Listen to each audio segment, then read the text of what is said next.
Assalomu alaykum aziz yurtdoshlar. Bugun men sizga juda muhim masalani tushuntirib bermoqchiman. 1 iyuldan boshlab ayrim fuqarolarning pensiyasi yangi ma'lumotnoma topshirilmasa vaqtincha to'xtatilishi yoki bloklanishi mumkinligi haqida gap ketmoqda. Bu mavzu nafaqat hozir pensiya olayotganlar, balki yaqinlari pensiyada bo'lgan har bir oila uchun juda muhim. Chunki bitta hujjat vaqtida topshirilmasa, odam bir oy, 2 oy, ba'zan undan ham ko'proq muddat pensiyasi qolib ketishi mumkin. Men bu videoda vahima tarqatmoqchi emasman. Aksincha, sizga nima o'zgargani, kimlar xavotir olishi kerakligi, kimlarga bu talab tegmasligi, qaysi hujjatlarni tayyorlash kerakligi va eng asosiysi, pensiya to'lovida uzilish bo'lmasligi uchun hozirning o'zida nima qilish kerakligini oddiy tilda tushuntiraman. Videoni oxirigacha ko'ring, chunki oxirida men sizga amaliy tartibni bosqichma-bosqich aytib beraman. Kanalga hozirroq obuna bo'ling, videoga like bosing, chunki bunday ma'lumotlar har bir oilaga kerak bo'lishi mumkin. Avval qanday edi? Ko'p hollarda pensiya tayinlangandan keyin fuqaro har oy pensiyasini olib yurardi. Agar u yashash joyini o'zgartirmasa, chet elga uzoq muddat chiqib ketmasa, nogironlik muddati tugamasa yoki boquvchisini yo'qotganlik pensiyasi bo'yicha o'qish holati o'zgarmasa, odatda har oy alohida hujjat olib borish talab qilinmasdi.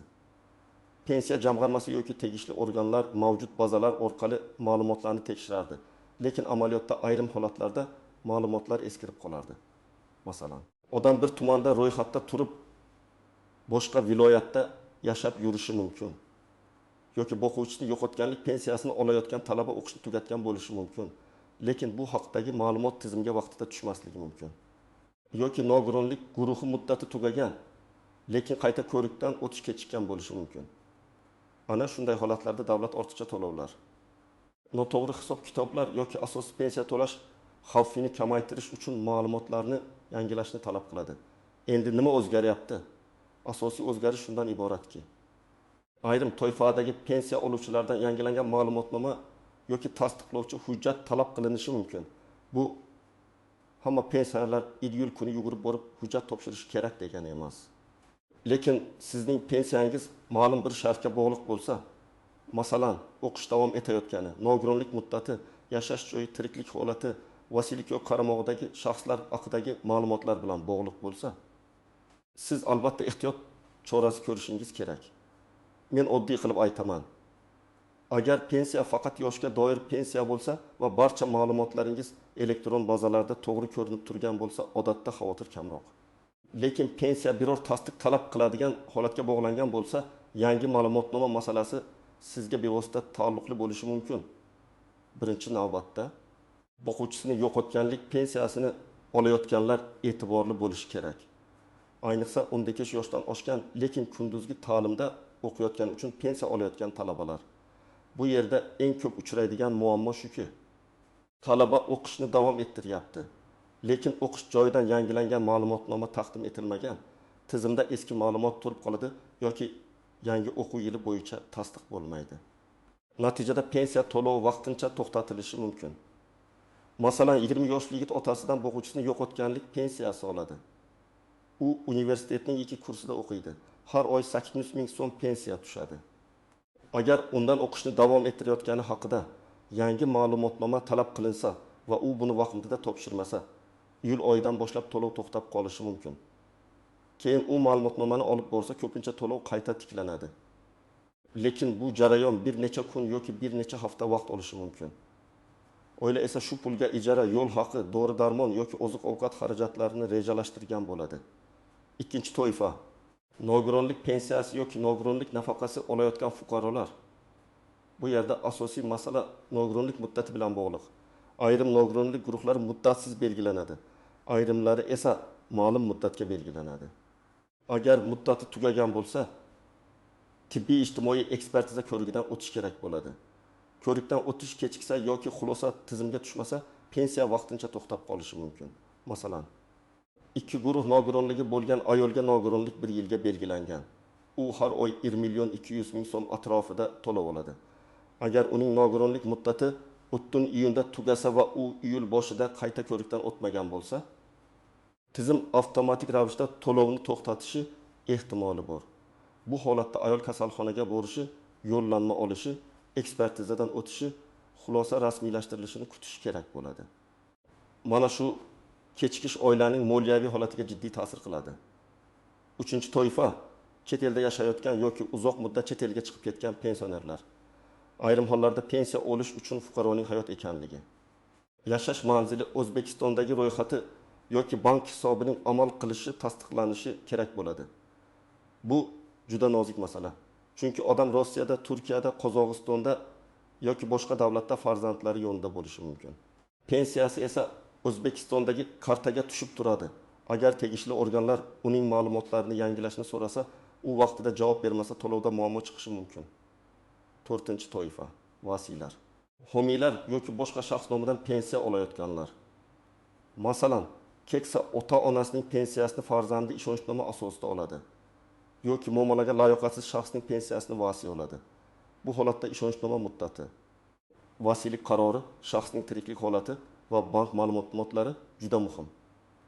Agar ishonchnoma muddati tugagan bo'lsa yoki yangi tasdiq talab qilinsa, pensiya berishda to'siq paydo bo'lishi mumkin. 5-toifa yashash joyini o'zgartirgan pensionerlar.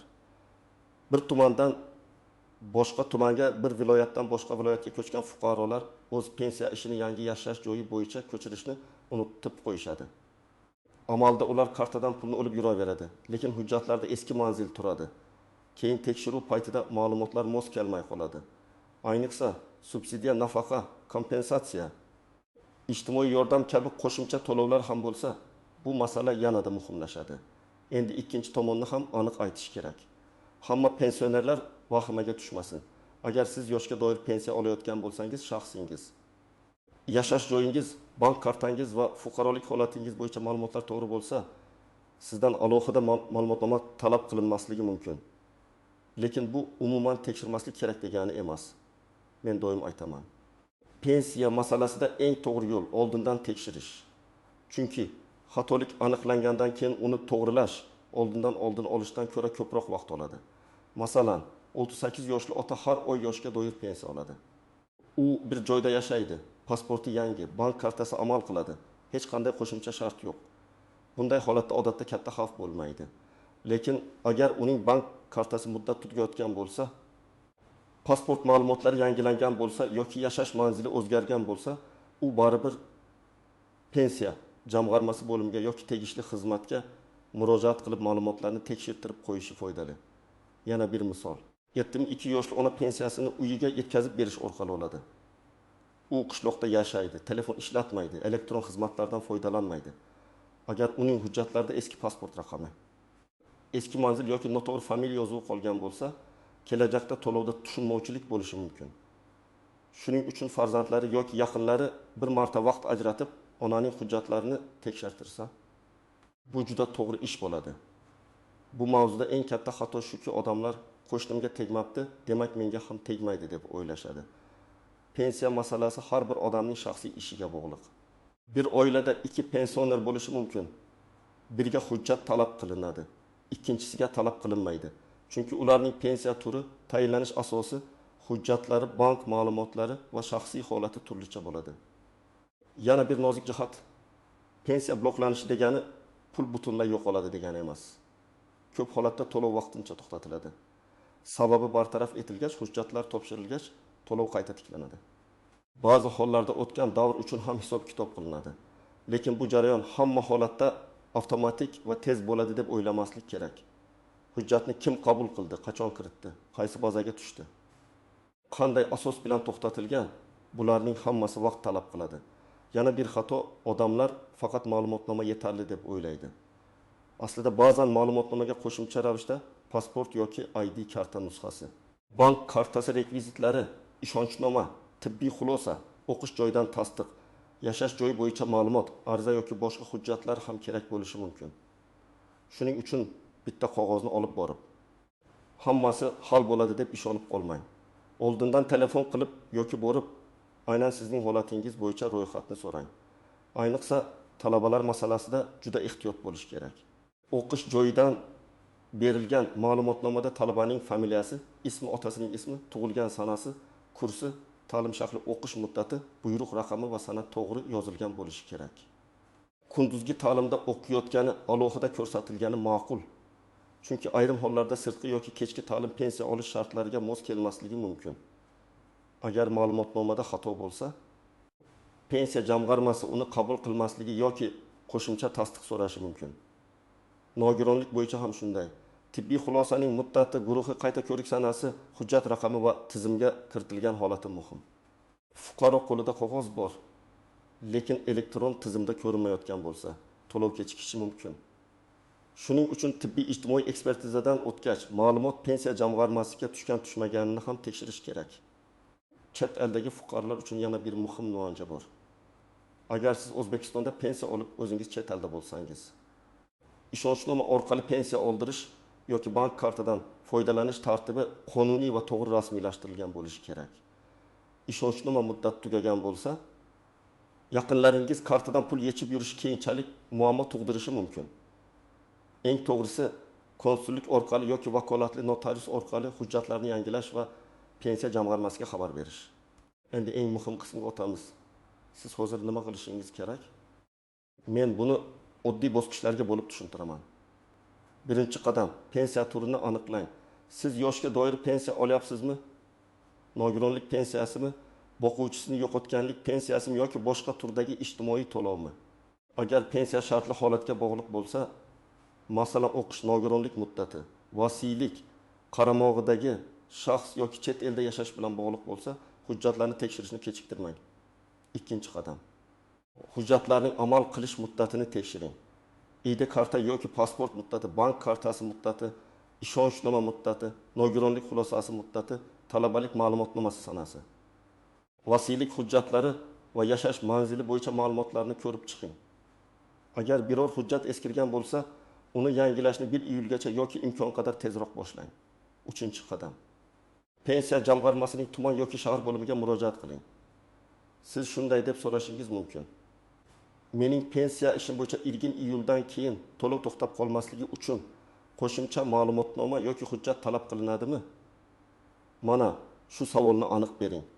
Umumiy gap bilan pensiyam to'xtamaydimi deb so'rasangiz, javob ham umumiy bo'lishi mumkin. Aynan shaxsiy pensiya ishingiz bo'yicha tekshirib berishlarini so'rang. 4-qadam, kerakli ma'lumotnomani to'g'ri joydan oling. Talaba bo'lsa, o'qish joyining dekanati yoki talabalar bo'limidan yangilangan ma'lumotnoma oladi. Nogironlik bo'lsa, tibbiy ijtimoiy ekspertiza xulosasi yoki tegishli tibbiy hujjatlar tekshiriladi. Yashash joyi bo'yicha masala bo'lsa. Migratsiya va fuqarolikni rasmiylashtirish bo'limi yoki mahalla orqali kerakli tasdiqlar olinadi. Vasiylik bo'lsa, hokimlik, sud yoki tegishli organ hujjatlari kerak bo'lishi mumkin. Har bir holat alohida. 5-qadam. Ariza yozishda ehtiyot bo'ling. Agar siz hujjat topshirayotgan bo'lsangiz, arizada familiya, ism, otasining ismi, tug'ilgan sana, telefon raqami, yashash manzili, pensiya turi va murojaat sababi aniq ko'rsatilishi kerak. Masalan, pensiya to'lovlari uzluksiz davom etishi uchun o'qishni davom ettirayotganim haqida ma'lumotnomani taqdim etyapman yoki nogironlik muddati uzaytirilgani bo'yicha xulosani pensiya ishimga qo'shishni so'rayman deb yozish mumkin. 6-qadam. Hujjat topshirganingizni tasdiqlovchi iz qoldiring. Qabul qilingan sana kirim raqami, mas'ul xodimning ismi yoki elektron murojaat raqamini saqlab qo'ying. Bu juda muhim. Chunki keyin men topshirgandim degan gapning o'zi yetarli bo'lmasligi mumkin. Qo'lingizda kirim raqami yoki qabul qilinganlik belgisi bo'lsa, masalani tezroq hal qilish imkoniyati oshadi. 7-qadam. Pensiya tushadigan hisobni tekshiring. Bank kartangiz ishlayaptimi? Muddati tugamaganmi? Karta bloklanmaganmi? SMS xabarimi bormi? Hisob raqami o'zgarmaganmi? Bularni ham tekshirib qo'ying. Ba'zan odam pensiya bloklandi deb o'ylaydi. Aslida bank kartasi muddati tugagan yoki karta xavfsizlik sababli cheklangan bo'ladi. Pensiya organi pulni o'tkazgan bank tarafida muammo chiqqan bo'lishi mumkin. 8-qadam. Agar to'lov to'xtab qolsa, kutib o'tirmang. Birinchi navbatda bankdan to'lov kelgan-kelmaganini tekshiring.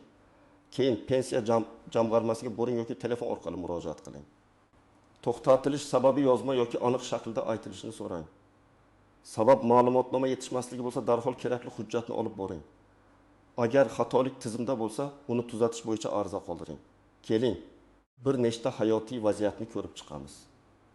Birinchi vaziyat, o'g'indoqi yoshli Qiz kollej yoki universitetda kunduzgi o'qishda o'qiydi va boquvchisini yo'qotganlik pensiyasi oladi.